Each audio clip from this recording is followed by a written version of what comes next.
पाइयां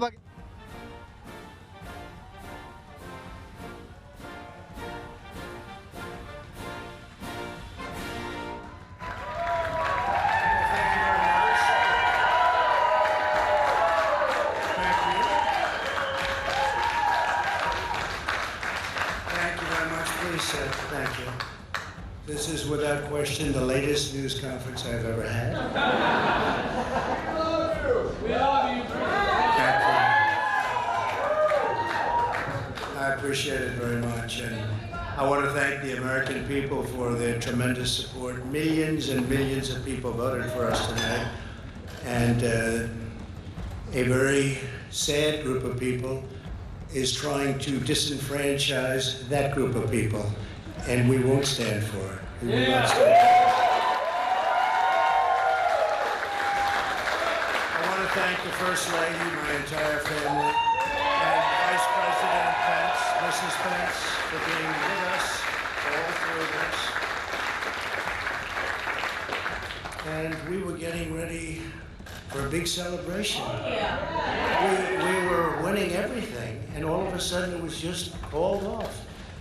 The results tonight have been phenomenal, and we are getting ready. I mean, literally, we were just all set to get outside and just celebrate something that was so beautiful, so good. Such a vote, such a success. The citizens of this country have come out in record numbers. This is a record. There's never been anything like it. To support our incredible movement, we won states that we weren't expected to win. Florida, we didn't win it. We won it by a lot. We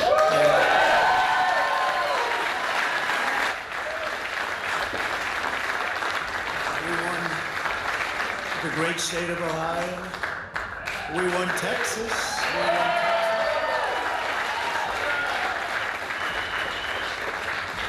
We won Texas by 700,000 votes, and they don't even include it in the tabulations. It's also clear that we have won Georgia. We're up by 2.5% or 117,000 votes with only 7% left. They're never going to catch us. They can't catch us. Likewise, we've clearly won North Carolina. We're up 1.4%, or 77,000 votes with only approximately 5% left. They can't catch us. We also, if you look and you see Arizona, we have a lot of life in that. And somebody declared that it was a victory for, and maybe it will be. I mean, that's possible. But certainly there were a lot of votes out there that we could get, because we're now just coming into what they call Trump territory. I don't know what you call it, but these were friendly Trump voters, and that could be overturned. The gentleman that called it, I watched tonight, he said, well, we think it's fairly unlikely that he could catch. Well, fairly unlikely. And we don't even need it. We don't need that. That was just a state that if we would have gotten it, it would have been nice, Arizona. But there's a possibility, maybe even a good possibility. In fact, since I saw that originally, it's been changed, and the numbers have substantially come down just in a small amount of votes. So we want that, obviously, to stay in play. But most importantly, we're winning Pennsylvania by a tremendous amount.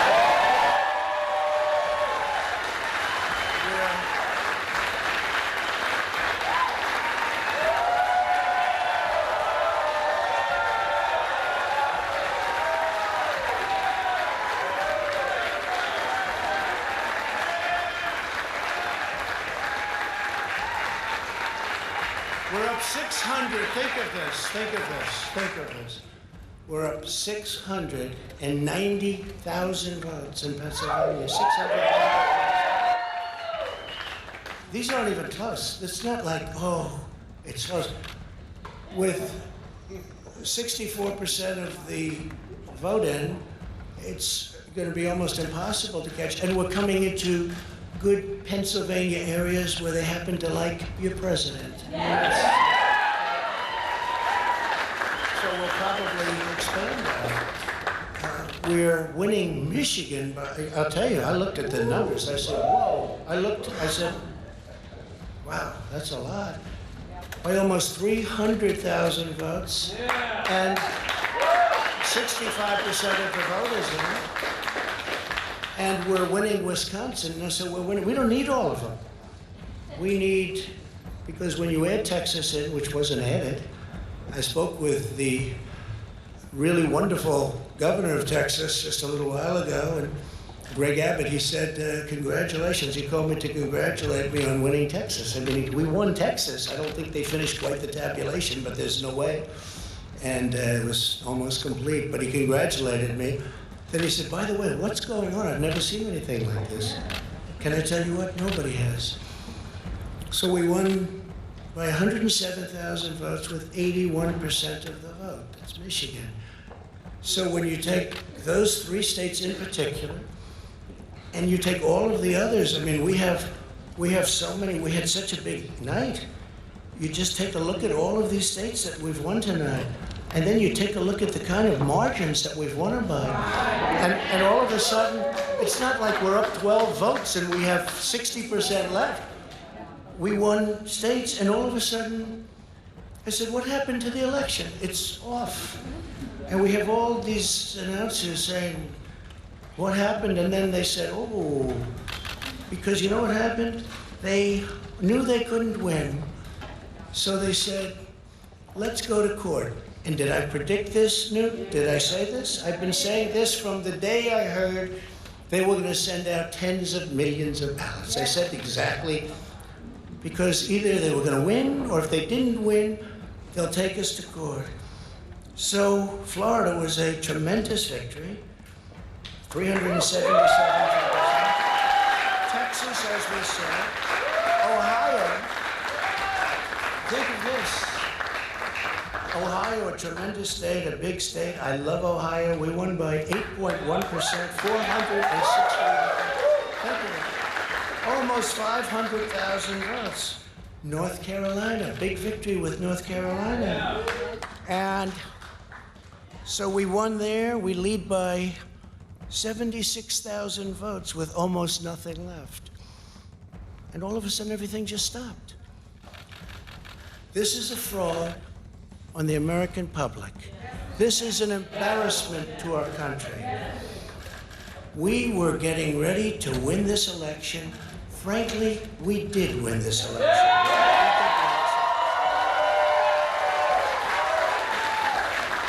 So our goal now is to ensure the integrity for the good of this nation. This is a very big moment. This is a major fraud in our nation. We want the law to be used in a proper manner. So we'll be going to the U.S. Supreme Court. We want all voting to stop. We don't want them to find any ballots at 4 o'clock in the morning and add them to the list, okay? It's a very sad moment. To me, this is a very sad moment, and we will win this, and as far as I'm concerned, we already have won. So I just want to thank you, and I want to thank all of our support. I want to thank all of the people that worked with us, and Mr. Vice President, say a few words, please.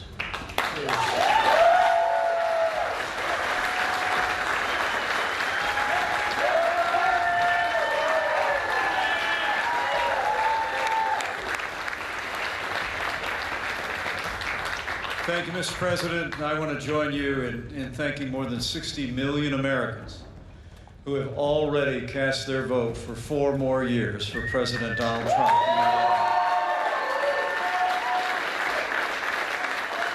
And while the votes continue to be counted, we're going to remain vigilant, as the President said.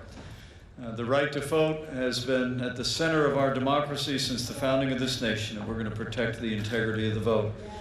But I really believe with all of my heart, with the extraordinary margins, Mr. President, that you've inspired in the states that you just described, and the way that you launched this movement across the country to make America great again, I truly do believe, as you do, that we are on the road to victory, and we will make America great again.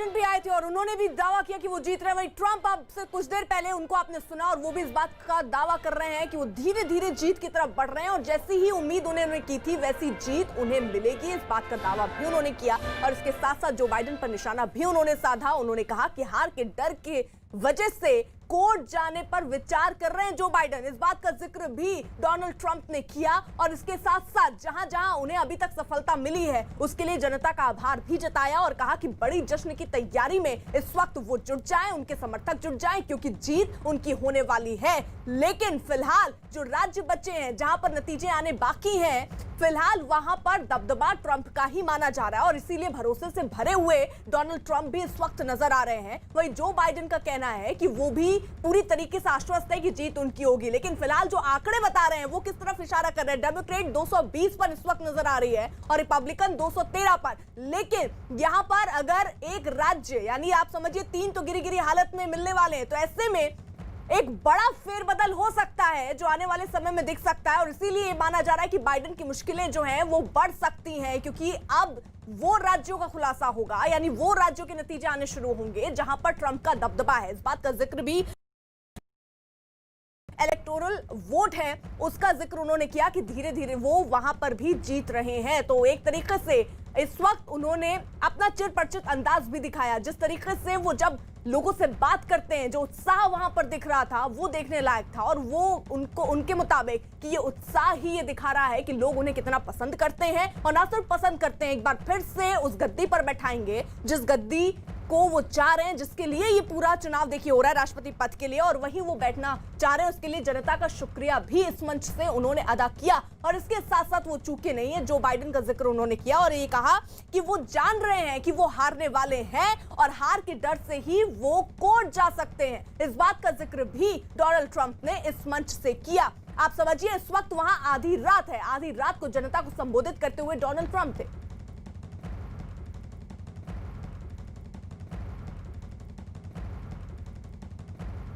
We feel good about where we are.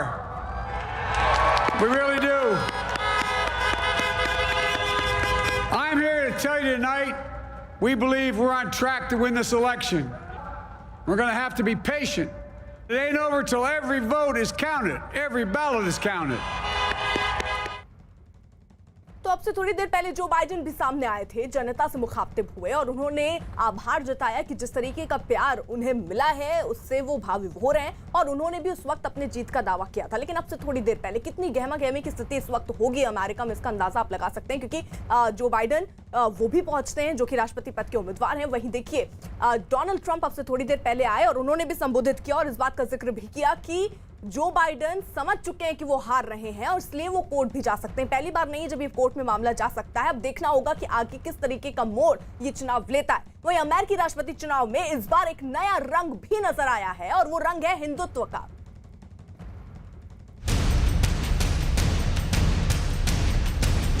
America में राष्ट्रपति पद के लिए इस बार Republican party से Donald Trump और democratic party से Joe Biden आमने सामने रहे, जिस मुकाबले पर लंबे वक्त से दुनिया की नजर थी। कोरोना संकट के बावजूद उसे लेकर अमेरिका में खासा उत्साह नजर आया। लेकिन अमेरिकी राष्ट्रपति के चुनाव की प्रक्रिया इतनी सरल नहीं है जितनी बाहर से दिखाई देती है। अमेरिका में राष्ट्रपति चुनाव वही लड़ सकता है जो 3 शर्तें पूरी करता हो। शर्त नंबर 1, अमेरिका का नागरिक होना जरूरी है। पहली शर्त यह है कि उसकी पैदाइश अमेरिका की हो और वो अमेरिका का ही नागरिक हो। दूसरी शर्त के मुताबिक उम्मीदवार की उम्र कम से कम 35 वर्ष हो और आखिरी शर्त ये है कि दावेदार बीते 14 साल से अमेरिका में ही रह रहा हो। अमेरिका और भारत दुनिया के 2 सबसे बड़े लोकतंत्र, लेकिन दोनों में ही चुनाव में सरकार चुनने की प्रक्रिया पूरी तरह से अलग होती है। अमेरिका में यूं तो बाकी पार्टियां भी चुनाव लड़ सकती हैं, लेकिन 2 ही पार्टियों में मुख्य मुकाबला होता है, रिपब्लिकन और डेमोक्रेट्स। हर बार चुनावी घमासान इन्हीं 2 पार्टियों के बीच होता है। अमेरिका में चुनावी प्रक्रिया भी बेहद जटिल है। हर लोकतांत्रिक देश की तरह अमेरिका में भी कई लोग राष्ट्रपति बनना चाहते हैं। अपनी उम्मीदवारी के लिए इन्हें पहले कदम के रूप में अपनी विचारधारा वाली पार्टी में शामिल होकर दावेदारी पेश करना पड़ता है। ये सभी अपने दल के सदस्यों का समर्थन जुटाने के लिए अपने अपने इलाकों में प्रचार करते हैं। किसी एक राज्य या इलाके में कई दावेदार हो सकते हैं, लेकिन पार्टी एक इलाके में एक दावेदार को ही रेस में आगे बढ़ने का मौका देती है। कौन इस रेस में आगे जाएगा, इसका फैसला भी लोकतांत्रिक तरीके से ही होता है। चुनाव की ये प्रक्रिया दो तरह से होती है। इसके बाद इनके चुनाव की बारी आती है, जिसके दो तरीके हैं। पहला प्राइमरी और दूसरा कॉकसस। प्राइमरी चुनाव राज्य सरकारें कराती है।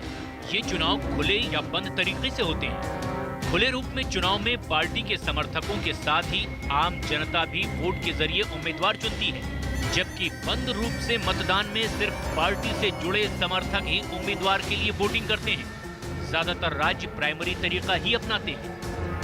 दूसरा तरीका कॉकस है, जिसमें पार्टी के समर्थक एक जगह जमा होते हैं और अलग अलग उम्मीदवारों की अलग अलग मुद्दों पर राय सुनकर किसी एक उम्मीदवार को हाथ उठाकर समर्थन देते हैं। ये बहुत कम राज्यों में होता है। प्राइमरी या कॉकस के सभी राज्यों के मिले नतीजों के बाद ये साफ हो जाता है कि दोनों दलों से राष्ट्रपति पद के उम्मीदवार कौन कौन होंगे। इसके बाद नेशनल कन्वेंशन की बारी आती है, जिसमें प्राइमरी या कॉकस से चुने गए डेलीगेट्स वोट के जरिए राष्ट्रपति पद का उम्मीदवार चुनते हैं और सर्वोच्च टीम उम्मीदवार के नाम का आधिकारिक रूप से ऐलान करती है। फिर राष्ट्रपति पद का उम्मीदवार अपने समर्थकों के सामने एक भाषण देते हुए उम्मीदवारी को स्वीकार करता है और इसके साथ ही अपनी मर्जी से चुने हुए उपराष्ट्रपति पद के उम्मीदवार का ऐलान करता है। डोनाल्ड ट्रंप और जो बाइडेन इन्हीं तरीकों से अपने अपने दल की तरफ से राष्ट्रपति पद के उम्मीदवार चुने गए और दोनों ने इसी तरीके से निक्की हेली और कमला हैरिस की उम्मीदवारी का ऐलान किया। अमेरिका के राष्ट्रपति चुनाव की असली प्रक्रिया यहीं से शुरू होती है। सारी बाधाएं दूर होने के बाद अपनी अपनी पार्टी की तरफ से चुने गए उम्मीदवार पूरे देश में प्रचार के लिए निकलते हैं। देश भर में प्रचार के साथ ही इन उम्मीदवारों के बीच अलग अलग मुद्दों पर कई चरणों की लाइव बहस भी होती है। परंपरा के मुताबिक इस बार भी ये बहस हुई, जिसमें कभी ट्रंप तो कभी बाइडेन भारी पड़े। चुनाव प्रचार खत्म होने के बाद नवंबर के पहले मंगलवार को राष्ट्रपति चुनाव की वोटिंग होती है। इसमें मतदाता इलेक्टर्स का चुनाव करते हैं। इलेक्टोरल कॉलेज सिस्टम में सभी राज्यों की आबादी के हिसाब से निश्चित संख्या में इलेक्टर्स तय हैं। जब लोग वोट डालते हैं तो देश का राष्ट्रपति नहीं बल्कि राज्य का प्रतिनिधि चुनते हैं। जब अमेरिकी जनता एक बार अपने इलेक्टर को वोट दे देती है तो उसका राष्ट्रपति पद के चुनाव में कोई हाथ नहीं बच जाता। इसके बाद इलेक्टर पर निर्भर करता है कि वो किसे राष्ट्रपति बनाना चाहता है। इस व्यवस्था को इलेक्टोरल कॉलेज कहा जाता है। उम्मीदवारों को वोट में इलेक्टोरल कॉलेज जीतना होता है। हर इलेक्टर को राष्ट्रपति चुनने के लिए एक वोट देने का हक है। कुल 538 वोट होते हैं। किसी उम्मीदवार को जिस राज्य में सबसे ज्यादा इलेक्टर्स के वोट मिलते हैं, उस राज्य के सभी वोट उसी खास उम्मीदवार के खाते में चले जाते हैं। अमेरिकी राष्ट्रपति चुनाव में इलेक्टोरल कॉलेज के सिस्टम को उत्तर प्रदेश के इस उदाहरण से समझने की कोशिश कीजिए। मसलन उत्तर प्रदेश में लोकसभा की 80 सीटें हैं और अगर कोई पार्टी बहुमत यानी 40 से ज्यादा सीटें हासिल कर लेती है तो फिर वो पूरे स्टेट को जीत लेती है और उस स्टेट के सभी 80 वोट उस पार्टी के खाते में चले जाते हैं। इस प्रक्रिया से गुजरकर जिस उम्मीदवार को 270 या फिर उससे ज्यादा वोट मिलते हैं उसे राष्ट्रपति घोषित कर दिया जाता है। केवल 2 राज्यों मेन एंड नेब्रास्का में वोटों के अनुपात में इलेक्टर्स चुने जाते हैं। चुनाव की रात ही विजेता के बारे में पता चल जाता है, लेकिन वास्तविक तौर पर इलेक्टर्स 14 दिसंबर को अपना वोट डालकर राष्ट्रपति का चुनाव करते हैं और अगले साल 20 जनवरी को विजेता उम्मीदवार राष्ट्रपति पद की शपथ लेता है। तो बड़ा सवाल यही बना हुआ है कि क्या एक बार फिर से ट्रंप की सरकार बनने जा रही है, क्योंकि ट्रंप का तो यही दावा है। हालांकि जो आंकड़े फिलहाल जो दिख रहे हैं वो 220 जो बाइडेन के दिख रहे हैं और रिपब्लिक के 213। और इसमें पेच क्या है, दरअसल अब जिन राज्यों के निर्णय अभी आने बाकी हैं उन पर ट्रंप का दबदबा बताया जा रहा है। अब से थोड़ी देर पहले ही ट्रंप ने अमेरिका की जनता का शुक्रिया अदा करते हुए चुनाव जीतने का दावा किया। Getting ready for a big celebration. Oh, yeah. We were winning everything, and all of a sudden it was just called off. The results tonight have been phenomenal, and we are getting ready. I mean, literally, we were just all set to get outside and just celebrate something that was so beautiful, so good. तो न सिर्फ जीत का यहाँ पर दावा करते हुए Donald Trump नजर आ रहे हैं, उन्होंने इस बात का जिक्र भी यहाँ पर कर दिया कि जो बाइडेन महसूस कर रहे हैं, वो जानते हैं कि वो हार रहे हैं और इसीलिए वो कोर्ट का दरवाजा भी खटखटा सकते हैं। इससे पहले जब चुनाव पर बात हो रही थी तो डोनाल्ड ट्रंप ने कभी ये स्वीकार नहीं किया कि जो निर्णय आएगा वो उसको मानेंगे या नहीं, लेकिन जो बाइडेन ने उस वक्त कहा था कि वो जो भी निर्णय जनता का होगा वो स्वीकार करेंगे। लेकिन फिलहाल जीत जिस तरीके से मिलती हुई फिलहाल दिखती हुई नजर आ रही, क्योंकि डोनाल्ड ट्रंप जो बचे हुए राज्य हैं वहां पर अच्छी उनकी पकड़ है और ऐसे में निर्णय उनके पाले में जा सकता है, जनता उनके पक्ष में आ सकती है और इसीलिए डोनाल्ड ट्रंप अब जीत का दावा कर रहे हैं। और न सिर्फ जीत का दावा बल्कि वो ये भी कह रहे हैं कि एक बड़े जश्न की अब तैयारी करनी होगी और जनता का शुक्रिया अदा भी साथ ही इस मंच से किया। और क्या क्या कहा डोनाल्ड ट्रंप ने, जरा एक बार फिर से सुनते हैं। The citizens of this country have come out in record numbers. This is a record. There's never been anything like it. To support our incredible movement. We won states that we weren't expected to win. Florida, we didn't win it. We won it by a lot.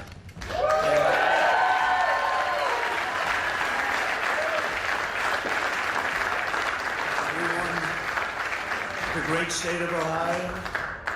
We won Texas.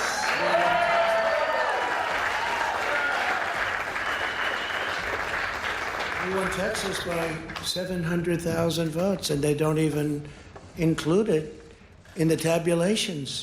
It's also clear that we have won Georgia.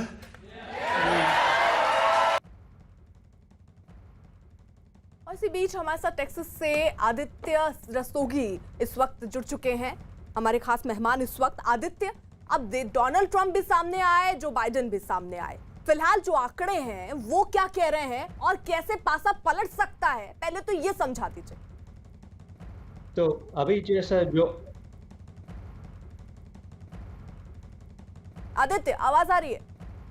हाँ, आवाज आ रही है जी, बोलिए। अभी जो आंकड़े आए हैं और डोनाल्ड ट्रंप का जिस तरह से रिजल्ट्स आ रहे हैं, जो एक्सपेक्टेड नहीं था, लेकिन यहाँ पे जो हवा है, जो मैं टेक्सास में रहता हूँ, यहाँ पे जो हवा है और जनरल जो डोनाल्ड ट्रंप का सपोर्ट है, उस तरह से मीडिया में जो खबर आती है उससे काफ़ी डिफरेंट है।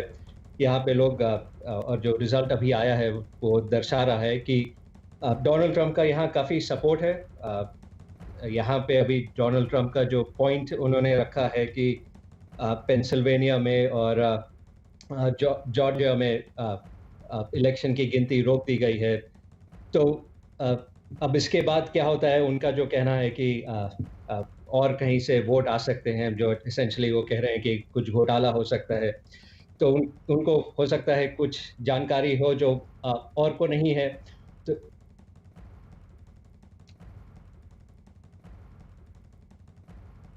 जी, तो वो जो घटना चल रही है उस वजह से अब आगे क्या होता है, अब कोर्ट का निर्णय उन्होंने कहा है कि कोर्ट के सामने वो जाएंगे, तो आगे क्या होता है वो पता चलेगा। जो बाइडेन का जो सिचुएशन है उनके लिए ज़्यादा अच्छा रहा नहीं है। उन्हें लगा था फ्लोरिडा फ्लिप होगा, उन्हें लगा था टेक्सास फ्लिप होगा, हालांकि एरिज़ोना हो गया है जो एक्सपेक्टेड ट्रम्प के लिए एक्सपेक्टेड नहीं था। फिर भी देखते हैं आगे क्या होता है।